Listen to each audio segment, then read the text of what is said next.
Hello everyone. In this segment we will talk about performance of the contract. Performance of contract starts when promisor offers like a offer to sell his watch to B for rupees 2000 and promises accepts that offer like B accepts to buy his watch for rupees 2000. When both the parties, promisor and promisee, have performed their respective duties according to the conditions of the contract, then their liability under the contract comes to an end and the contract is said to be discharged by performance, which means performance of a contract will be completed, but the performance should be matched with the terms of the contract. According to Section 37 of the Indian Contract Act, the parties to the contract have a duty to perform or offer to perform. As per Section 38 of the Indian Contract Act, if one party A offers to perform his part but the other party B does not perform his part, then A cannot be blamed for non-performance of promise as he would be discharged from his duty under the contract. For example, A promises to sing a song in B's cafe, but B does not allow him to do so. A will be discharged from its promise, and just like actual performance, an offer of performance by the promiser discharges the promiser from his obligation under a contract. Offer of performance: when the promiser is willing to perform the contract and he offers to perform the same, then the promisee has a duty to accept the performance of the contract. If the offer of performance is not accepted by the promisee, the promiser cannot be blamed for the non-performance of the contract and will not lose his right under the contract. Essentials needed to be fulfilled for such offer of performance.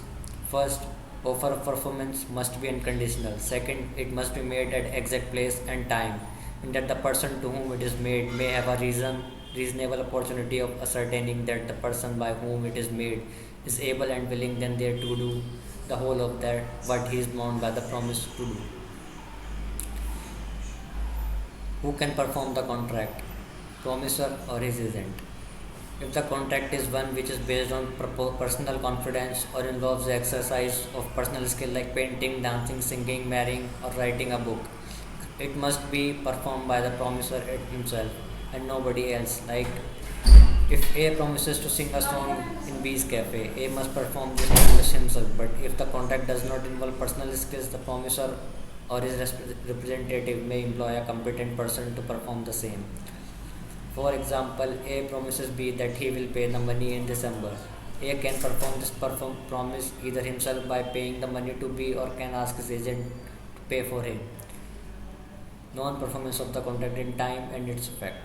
When time is mentioned in the contract and when the contract is not performed in time, then it will end the purpose of the parties, and therefore if in such a case there is a delay in performance by one party, the other party has the right to avoid the contract given under Section 55 of the Indian Contract Act.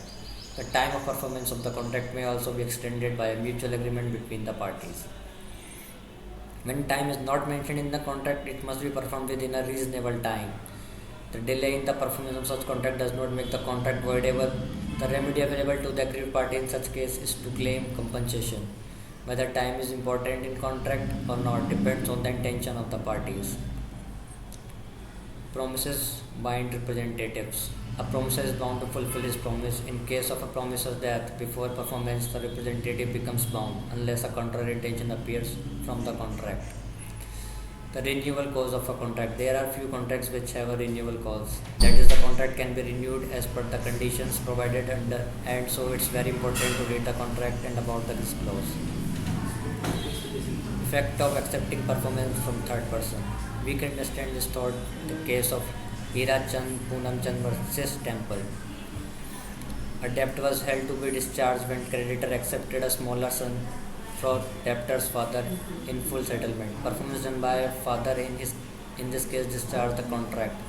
Discharge of the contract by the performance of third parties can take place only if it is done in order to do so.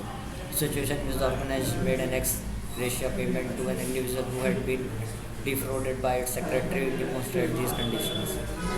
The victim was entitled to recover all the damages incurred because the company's reimbursement was not made on behalf of the secretary. Devolution of joint liability. When there is a promise between two or more persons, then the right to claim performance rests with all of them during their joint lives, and if anyone dies out of them, the right can be enforced by the representative of the deceased person jointly and the other left. After the death of the last one, then the representative of all jointly can enforce the right. Place for performance of promise under the condition where no application to be made and no place fixed for performance. If a pledge is to be fulfilled by the promisee without application and no place for the execution of it is set, it is the responsibility of the promisor to order the promisee to assign a suitable place for the performance of the promise and to execute it at that place. Okay, guys, that's it for today.